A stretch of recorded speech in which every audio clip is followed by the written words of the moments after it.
Hey everyone, and welcome to open class number 15. Hey everybody, welcome.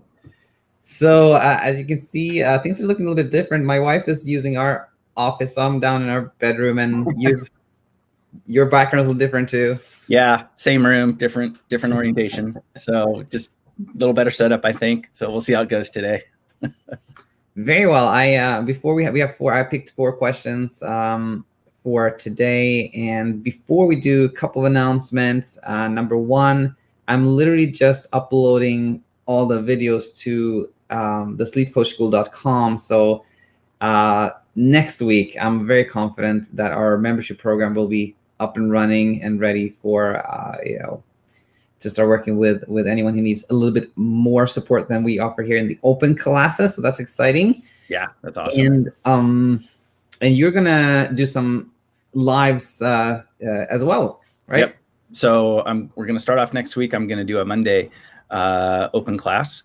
And so I'm not sure exactly what time, but probably in the afternoon, West Coast time here.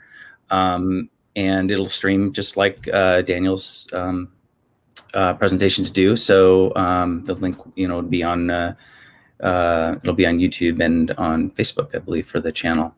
So yeah, I'm looking forward to doing that. I'll be answering some emails, and if anything comes to mind about sleep, that's something I just want to talk about for a couple minutes, I'll do that. And hopefully it'll be interesting, and appreciate any comments. And I think the live chat will be open. So I'm a little less technically astute than Daniel is. So I'm going to be kind of a learning curve here. So I appreciate everybody's patience, but we'll get there. You brought up something really interesting now, which is like, usually these open classes, I just go straight to questions, but I've thought about changing it to like spending like 1 minute on like a reflection and then going to questions to just go. But anyway, that sounds good. So you'll do Monday live. I'll probably be doing like lives then. I'm switching mine to like Tuesday, and then we're live together on Friday. So it'll be great. It'll be great. Yeah. Just want to bring everyone a lot of great content and help with sleep problems. Help the world sleep better. Let's get into the questions here. So we have four a little bit shorter questions today. So let's look. The first is from Gautam, who writes, "Hello, Daniel. Hope you're well and keeping safe." Absolutely. I want to share with you my last 10 days journey wherein I wasn't able to get sleep at all. For the last 3 nights continuously, I've not been able to sleep even an hour. Actually, my PhD Viva, which, by the way, for those of you who don't know, I just Googled it. Viva is like an oral test. My PhD Viva was around the corner, so I was very tensed, anxious regarding that for the last 10 days or so, because of which I was not able to get sleep for more than a week. It got over yesterday. I think the PhD Viva was done yesterday, and it went well. So I thought now I would be able to get some sleep. But even after the stress and anxiety is gone, now I also cannot sleep. In fact, there is a new anxiety of not sleeping that has come up. I dread going to bed at night because I feel again I would not be able to sleep, and then the next day I would be drowsy and lightheaded all the time. Please help, Dan. What can I do? God bless you. Bless you too, Gautam. And thanks so much for this question. Very interesting. Like what comes to my mind here, and I say interesting because this is a little bit different question. And Gautam, no, not to belittle what's going on. We'll of course answer this and hope to get you to a place of sleeping really well again. But it's, when you have a YouTube channel like this, you get to you get messages from people in various stages, and this is we can clearly hear that this is in kind of that the period a lot of people refer to as that's where it all started. So with that little intro there, I'll let you take over here, Mike. What are your immediate thoughts here when you hear this from Gautam? Yeah, clearly, in classic CBTi, that would be a precipitating event.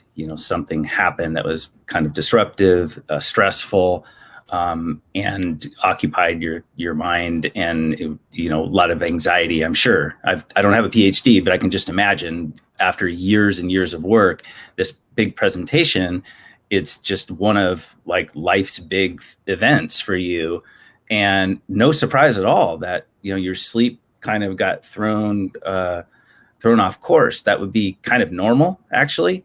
I I picked up on the comment in the beginning where it was, I didn't sleep for 10 days, but then the next sentence kind of qualified, and it was the last 3 days I haven't slept or something like that. So it's kind of like there's that misperception, of sleep. It's really an interesting thing, when people are objectively measured with their sleep, it's often very different than the person's perception.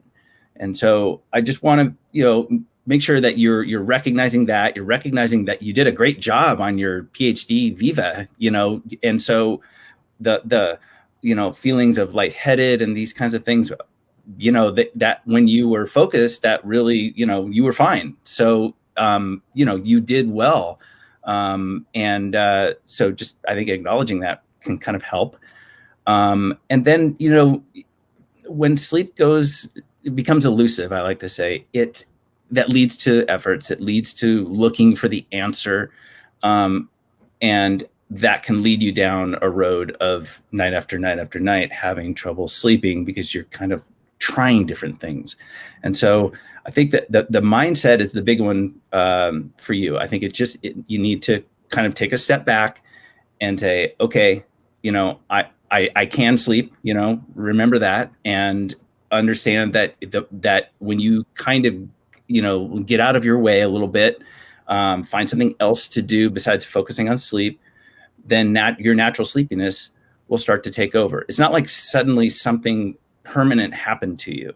I think that's a big message. When people, they get in that despair, that anxiety, that frustration can be so strong, because when anyone doesn't sleep well for a night, or they're just up all night for some reason, doesn't matter, whatever happens, you're up all night, you feel your thinking changes, and it changes pretty dramatically, and it can get very anxiety. A big anxiety component can kick in real easily, and kind of that lack of perspective, impulsivity goes up. All these kinds of psychological measures change pretty dramatically with acute sleep loss. So recognizing that, I think, is the first step to kind of getting things back on track. So those are just some thoughts that I picked up on.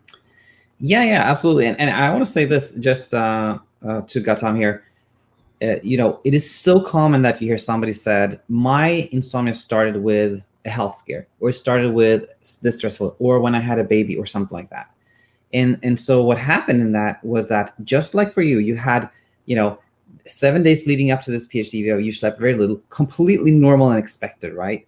But then you expected now sleep is going to come back, but it didn't. That shows us something very important, which is that during those 7 days leading up to the PhD Viva, your brain has started looking at lack of sleep as a potential threat. It was like, oh, I have this PhD thing, that's probably why I don't sleep, but maybe there's something more going on. The brain is going like, sleep can be a problem, there's something going on with the sleep. So then when this thing is over, your brain is still in this mode of like, lack of sleep is a threat, lack of sleep is a problem. Are you going to sleep? Am I not going to sleep? And then you don't sleep at all, right? And now this is like really alarming, because like the PhD thing's over. There's no stress. I should be sleeping. So just recognizing again that what has happened is your brain has started to identify lack of sleep as a threat, and it's doing what it's always doing, like it's trying to figure it out, problem solve, and that leads to more of it. So I think number one is understand that everything that happened is actually very, very common. And I think you have a lot of opportunity here, because it's not like 2 years later. It's not 2 years later where you've tried the blinds, the melatonin, the supplements, the gadgets, right? And you've created all this real entanglement of like unhelpful beliefs and ideas. It has just been 10 days, 10 long days for sure, but it's only been 10 days. So you can easily see that there's not like 2 weeks. You're the same person as 2 weeks ago. You're on the same planet, breathing the same air. Nothing has really changed. So you can easily see that. And now that you understand what happened, hopefully this was really clear. I think it becomes easier for you to say like, oh, okay, I think I get it. So now I'm not going to try to make myself sleep. I'm not going to focus on it. I'm just going to get up, enjoy my day, and sleep will come back to you. I think that's the key here. So Gautam, let me know how all this sounded. Congratulations on this, and stay in touch. Very good. So let's keep going here then, and check out our next question, which is from Jen. A little bit different. This is very, very interesting, actually. Let's read this. Good morning, sir. Thank you in advance for reading my inquiry anytime. It is without questions like this, there wouldn't be a channel. Like, it's so helpful. I've been struggling with insomnia since June. I worked with a clinical psychologist a month ago who specializes in CBTi.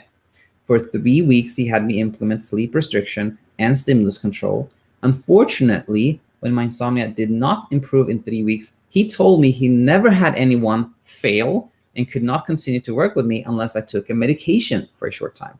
I opted not to take the medication and quit therapy. In response, he sent me an email reminding me that I'm 58% more likely to have premature death and have issues such as diabetes, dementia, congestive heart failure, etc. This completely broke me. I watched some of your videos as well as Martin Reed's and just purchased your book. Your information seems to contradict what the doctor told me. I'm so confused and exhausted. Can you recommend any additional resources? Thank you, Jen.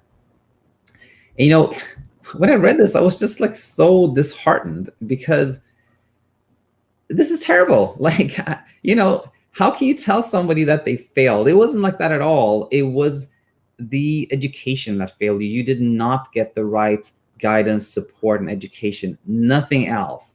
And here again, I know I came to insomnia from CBTi. That's what I started learning. And so I have the utmost respect for the people who developed it. But there are problems in the traditional CBTi world. And in this, here we see here, like when you think of it as like almost like, in this mechanical sense, like go to bed at midnight, get up at 5 a.m. If you can't sleep, get out of bed. That can create a lot of problems, a lot of pressure. And if you not understand why you have trouble sleeping, it's not going to help.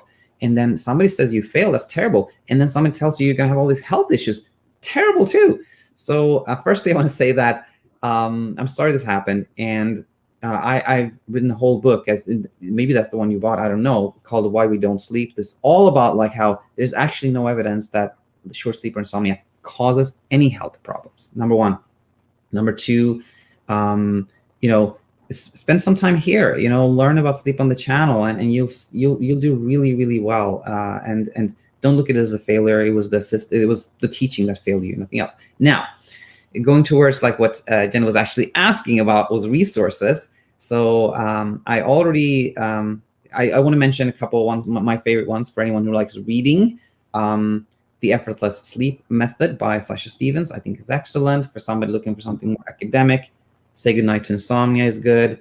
My own book, Set It and Forget It, I think is good. And then resources, Martin Reed, us, you have my app, BedTyme, to name a few. So I hope this really helps, Jen. And yeah, now I'll let you go. Mike, what do you think? No, those are great resources, of course. And Martin's excellent. So, if you're involved with him with your sleep, you're gonna do well. So I do think that it's important to recognize that people are all different. And so please Jen, do not think you failed CBTi. That phrase doesn't even really make sense.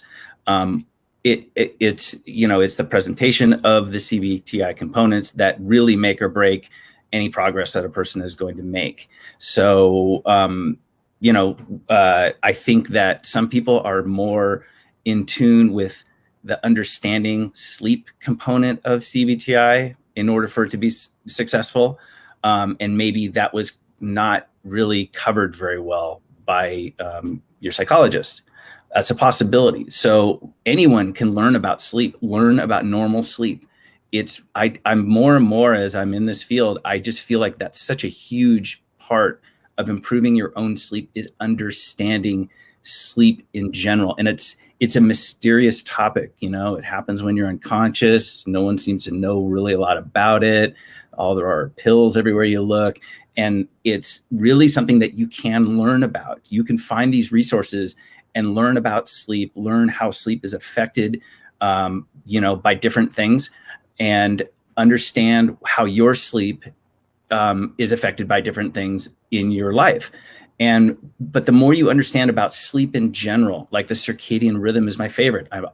Every client I have, I always say, go Google search circadian rhythm and learn a little bit about it. Really cool experiments, what they discovered. It's not real super sciencey. You can get real basic, colloquial, kind of real easy reading information about like the circadian rhythm, sleep stages, and just kind of learn about it. It demystifies the topic, and then it makes it generally lowers anxiety because you know more about something, you're less likely to be worried about it. So I really think education is a big component, and maybe in your CBTi experience that you had, maybe that wasn't covered very thoroughly. So I would encourage you to take it upon yourself to find these resources, learn about sleep. Don't go searching for, quick fixes to insomnia, because that's just a rabbit hole that, you'll never emerge from. But find these resources, learn about sleep a little bit. It can make a really big difference.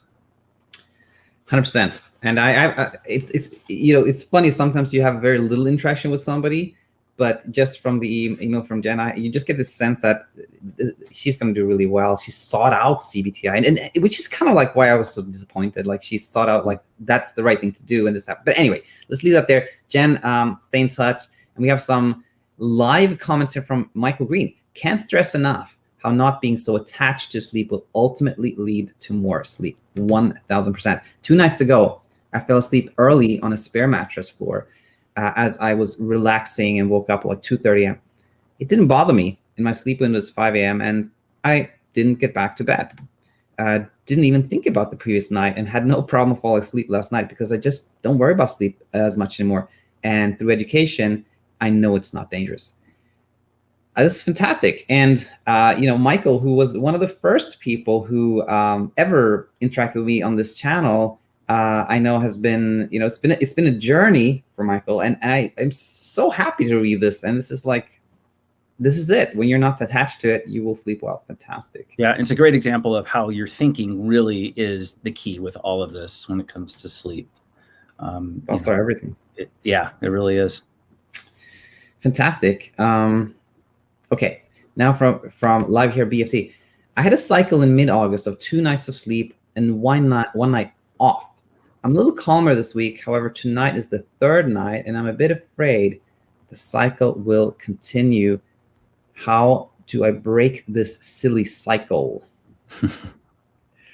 I have a couple of thoughts on this one. So patterns are very, very common. In fact, in this NATO document that I've written, that is, it's still working on it, but I have a whole section on what I call pattern formations. So it is very, very, very common for clients, particularly as you start doing some changes. You start like, okay, I'm trying to get up at this time. I'm not going to get too early. Like, you start learning. It's very, very, very common that patterns emerge. And it could be like, one night I sleep okay, then I don't sleep at all. Or I sleep very little for 3 nights, then I sleep okay for 1. Or it can be all kinds of patterns.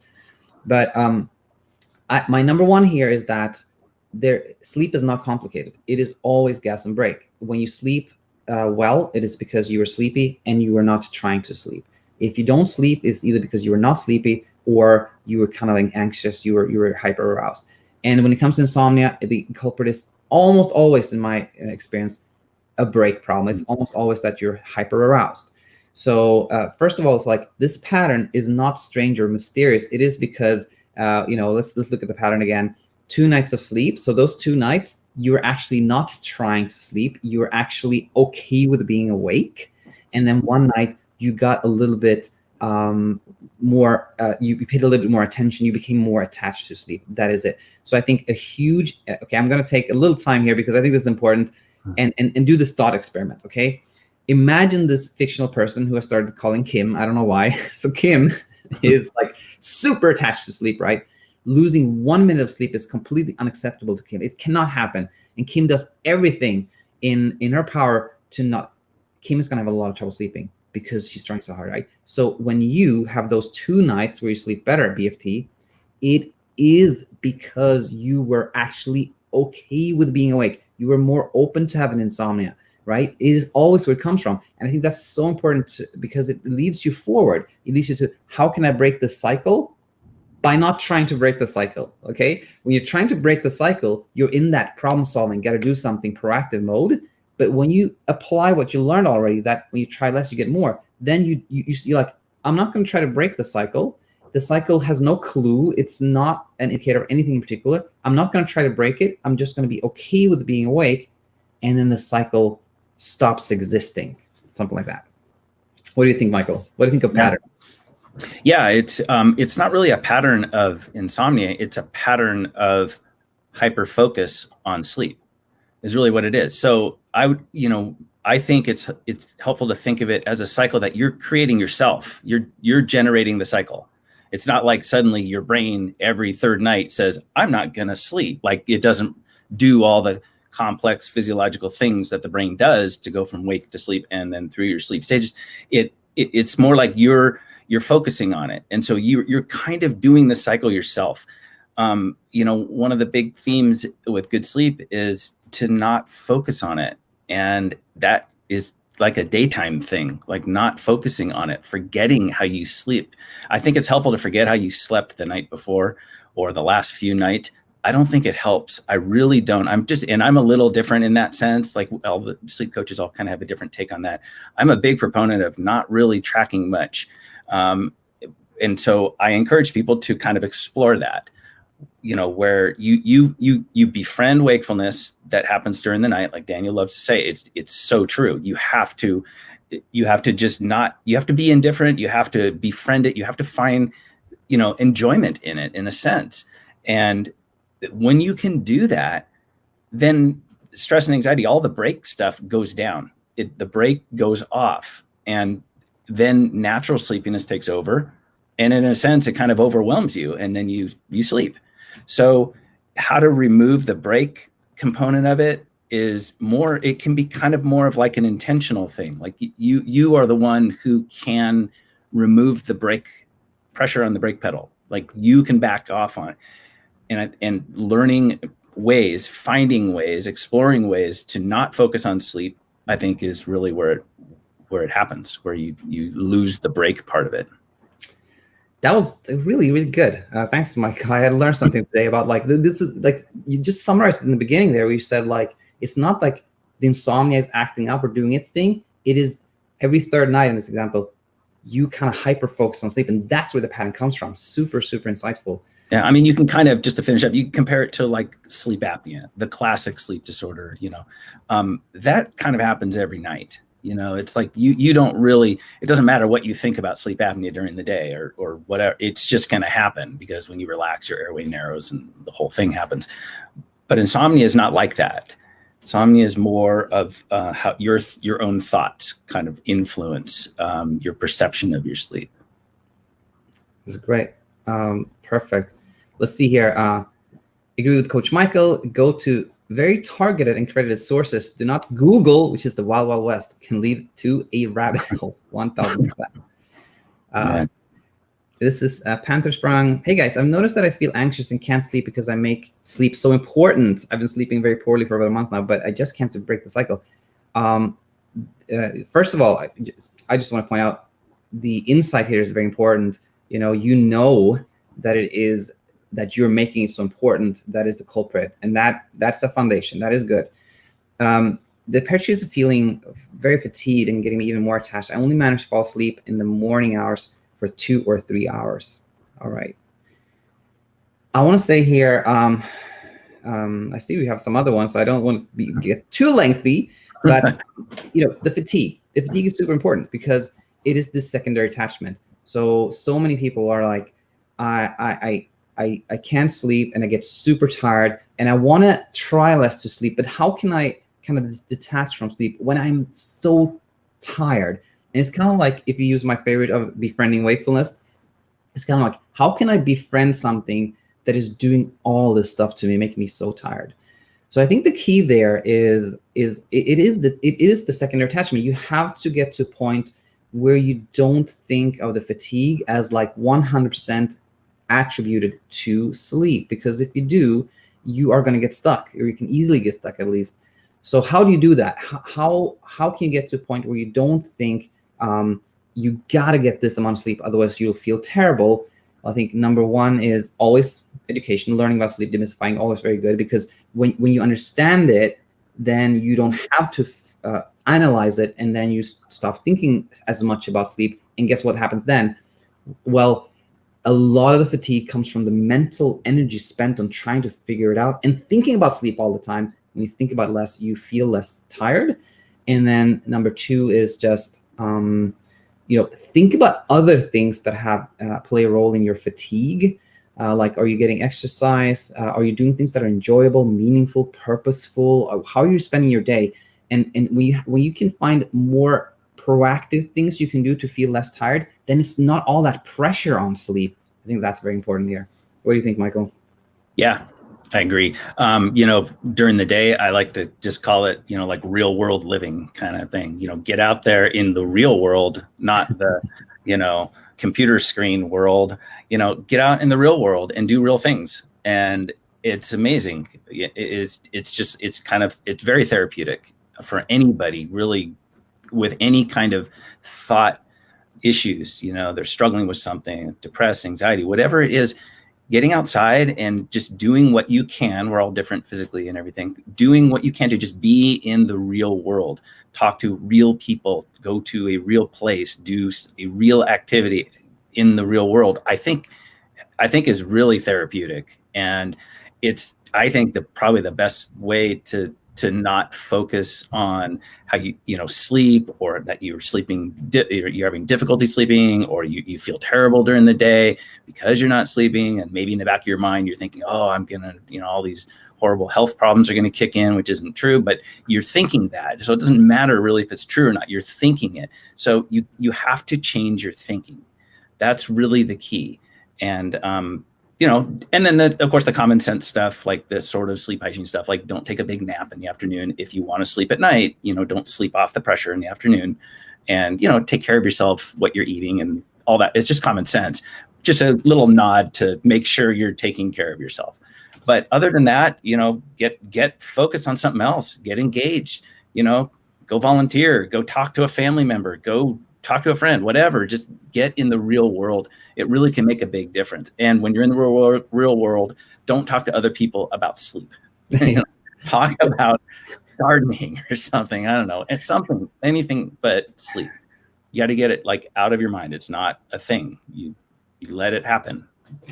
You should, I don't know if do you write these things down, Michael, like somewhere, like the real world and like you should keep track of these. They're really, really good. You'll forget it. The real world is spontaneous. I'm just, conversations with patients from 30 years, they come up, and I don't remember who I was talking to, but I know I've mentioned that to someone else, that idea. Yeah.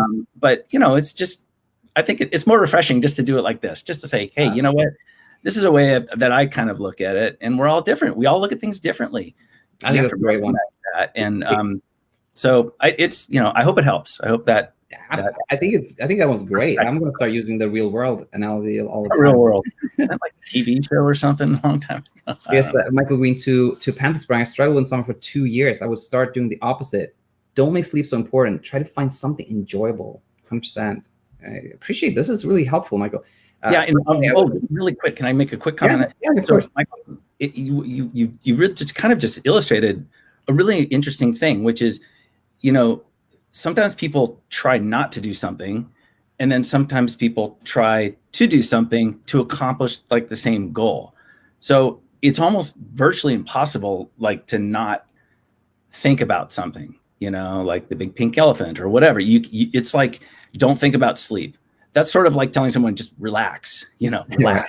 It's like, what, so there's the don't do this side, there's don't try this side of things. But then there's the other side, which is accomplishing not trying by doing something else. And that's way more productive, in my opinion. You give someone something else to consider doing instead of telling them, just don't think about sleep. Don't think about sleep when you're awake at 3 a.m. Don't think about it. It's like, that's but hey, get lost in a good book, watch a show that you really like, or something like that, something that's enjoyable.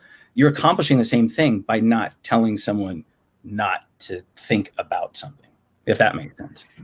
It makes total sense. And I think that used to be like almost 100% my philosophy, like the set it and forget it. And then I still totally believe in it. So I'm not going to go on a tangent. That's perfect. There's lots of tangents. I'm not everything here. Michael says, personally, I would try not to sleep in the morning, stay up to build a sleep drive. The fact that you sleep in the morning shows that the pressure is being taken off and you can sleep. Yeah, I think it's when you sleep in the early morning there, I think it usually comes from exactly like you're no longer pressured to sleep, and I can really use that insight to see like if I don't feel pressure to sleep, sleep comes my way, and then do things that are enjoyable. Anything that makes you feel less pressure to sleep will help you immensely. Okay, check this out. Oh, this one's much more here. Okay, let's do this. Michael Green. Oh, okay, we have a whole conversation going here. Michael Green, what's your sleep like now? Okay, if I don't fall asleep listening to music, YouTube on spare mattress, my window's about this. I just go to bed when I'm tired. Sleep until about this time. I've been dealing with some pain on and off. I lost 50 pounds, but fall asleep pretty effortlessly now. Education is so important.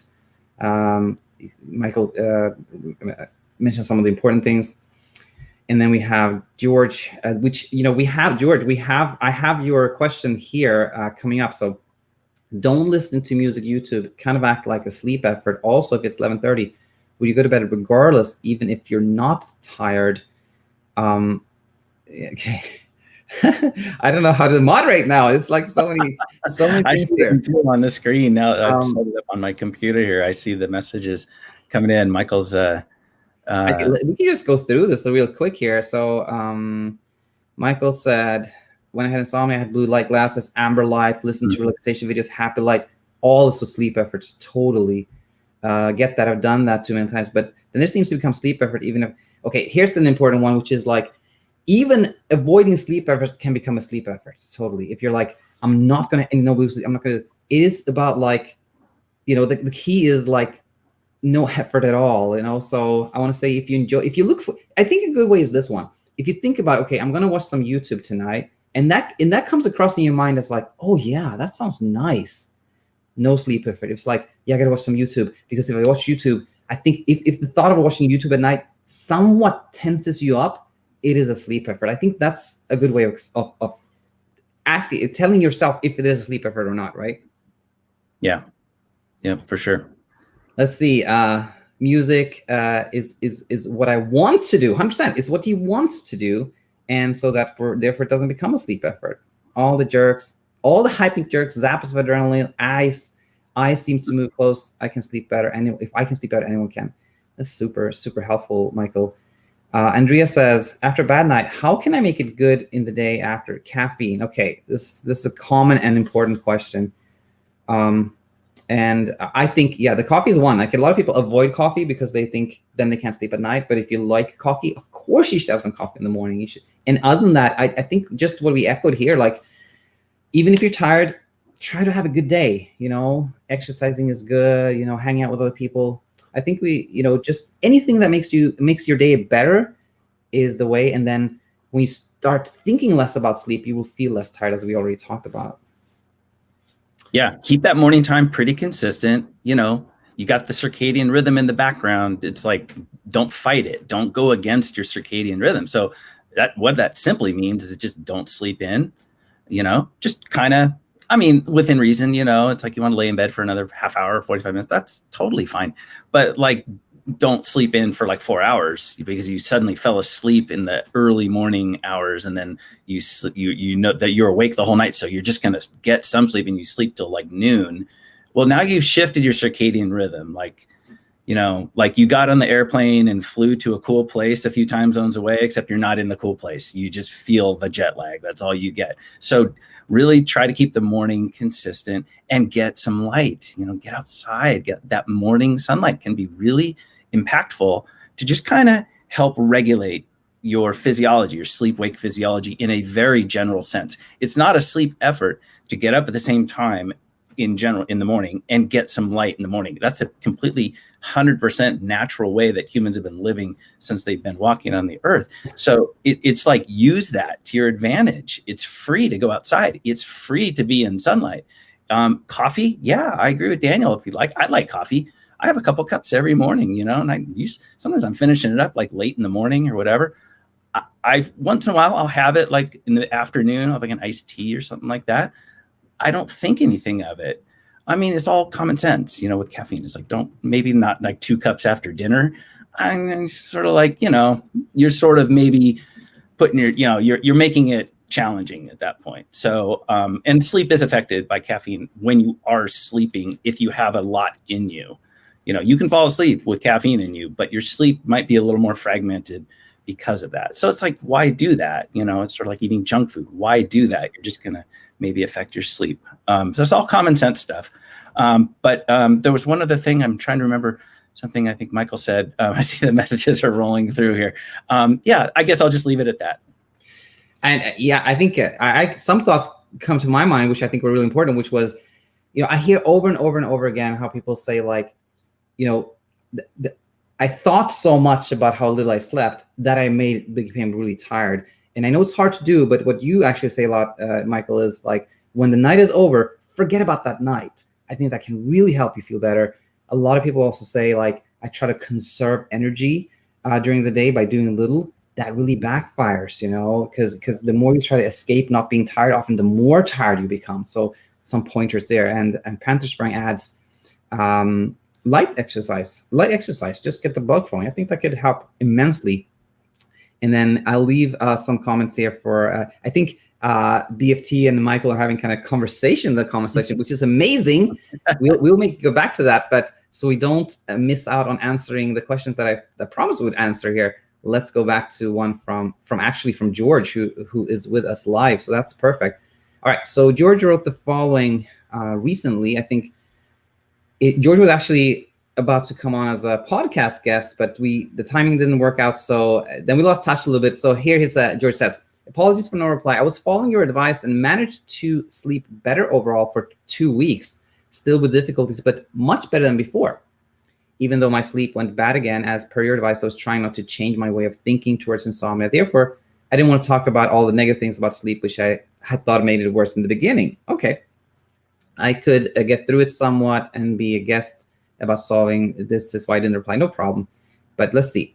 It's currently 5:22 and I haven't slept at all. It's making me insane and I don't know what to do. Do you think the same get up time no matter what would help? I've decided to stay awake now, and I'll probably sleep better tonight since I'll be exhausted. I slept better Monday night only because I was exhausted, but then because I slept better, I couldn't sleep last night. It happened so often. In those better 2 weeks, I managed to string together a few days at a time where the bad days weren't as bad as they were, just one-off days, and then I would sleep better again. But now I'm back to this. It's so frustrating. George, I totally hear. And let me jump on this one because I felt I had something helpful to say. Let's just remove this one.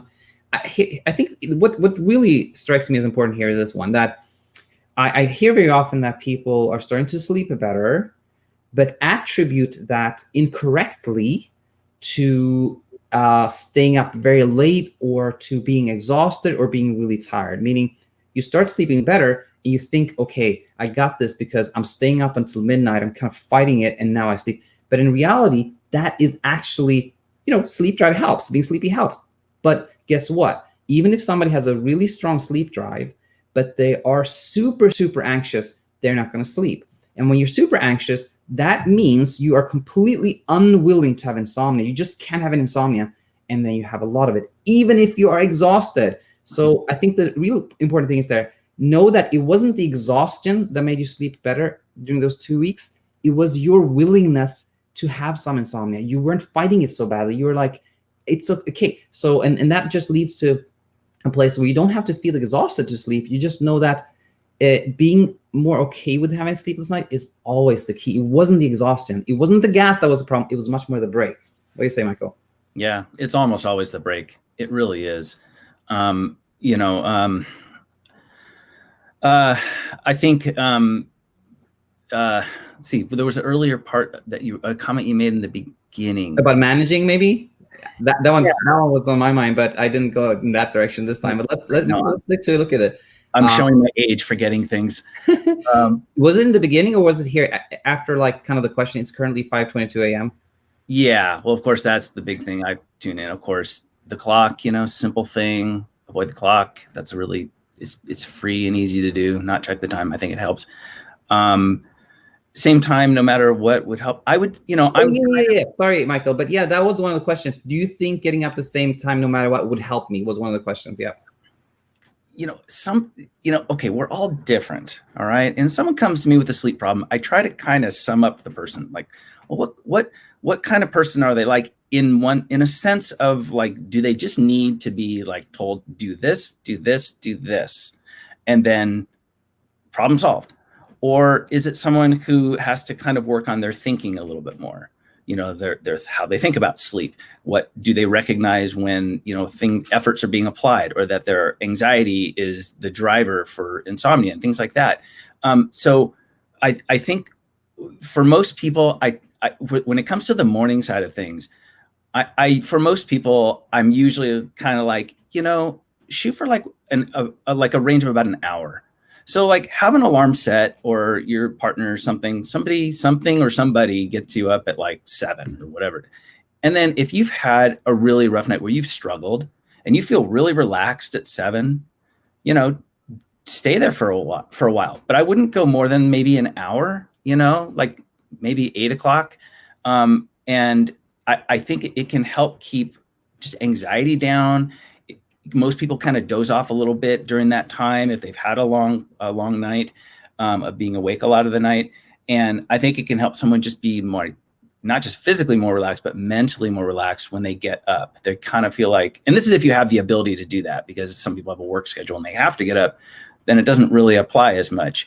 But a little bit of flexibility in the morning, I think, can help with just the overall anxiety level of everything going on. I used to work nights as a sleep tech a long time ago, and I remember still to this day very vividly how tired, how sleepy, and you're exhausted, you're sleepy, you're tired, whatever word, it's all in there.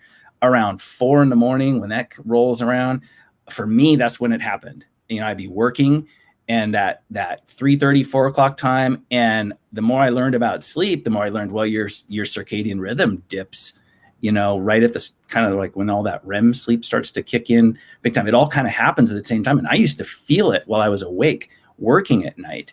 And it would be sometimes a struggle to finish my shift, stay awake until like, 7:30 or whenever I was done. So I understand why a lot of people say they fall asleep. They're awake all night, and then like at 5 o'clock, they finally fall asleep. And part of it is that they're not trying anymore. That's definitely part of it. But another part is there's some physiology behind it as well around that time for most people. So I think understanding sleep is, again, I think that the key there. I think the more you understand kind of how you function naturally, you can work with that as well as work on the thoughts and behaviors, like with the CBTi stuff. Very, very cool. So I think let's do this. Let's make sure we go over the last question, and then we can see there are more things in the comment section that we should talk about as well. So the last question came from Jeff. Hi, Daniel.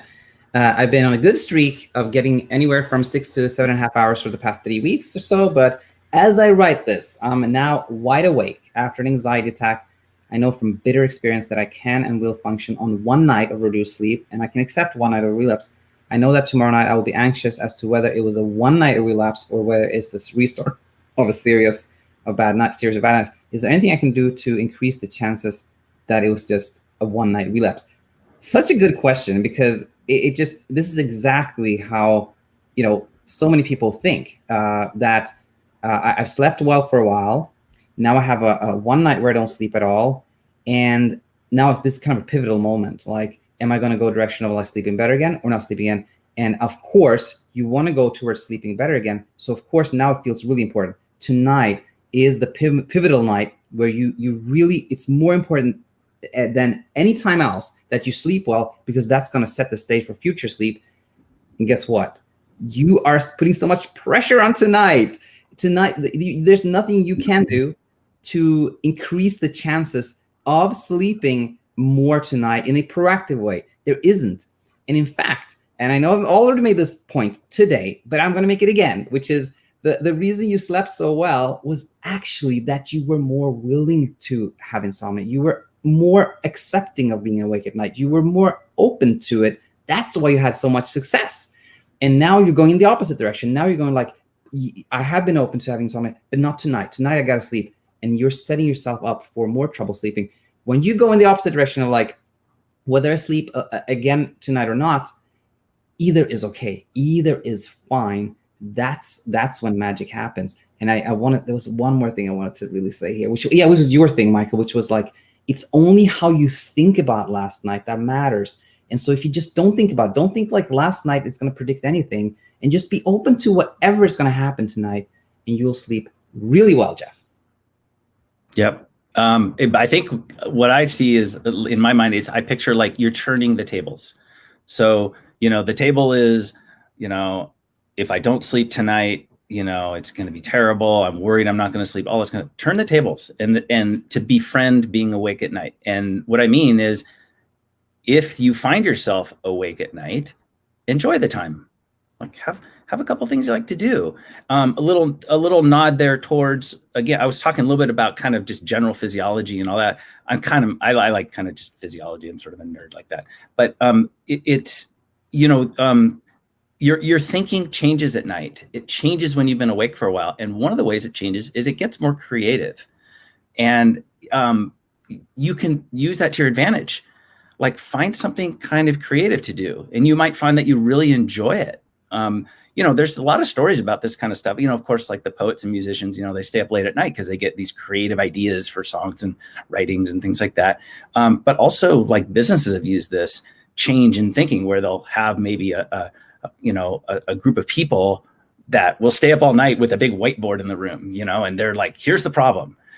I'll see you guys in the morning. You solve, just write down whatever crazy thought comes to mind. And then, it's like the story goes where the manager comes in the morning and everyone's like sacked out in the room. They're just like exhausted and asleep at that point. And he looks at the whiteboard and it's like, oh, and it's like a bunch of crazy stuff, but there's like a couple things in there where like, oh, that's really interesting. That's using your physiology, your natural physiology. Well, when it comes to just regular sleeping, just like not business kind of stuff, the things you do at night, I think the creative stuff lends itself maybe a little better to how your thinking changes naturally when you've been awake for a while. Perfect. Love it. And I think we have some comments here, but they're all in conversation here. And maybe we can just go over this one. I had a very Anna says, I had a health anxiety switch to looking at health stuff, look into hobby stuff instead, and like this channel. And that was really helpful. Perfect. Exactly what we're talking about. So let's finish off here and just say shout out to Michael Green here. Amazing work, and thanks for sharing. It's super, super nice to hear. So well done. Yep, great job. Cool. Well, Coach Michael will be live on Monday, me on probably Tuesday, and we'll be back on Friday. So yep, here we go. First thing on Monday. Thanks everybody. Bye everyone.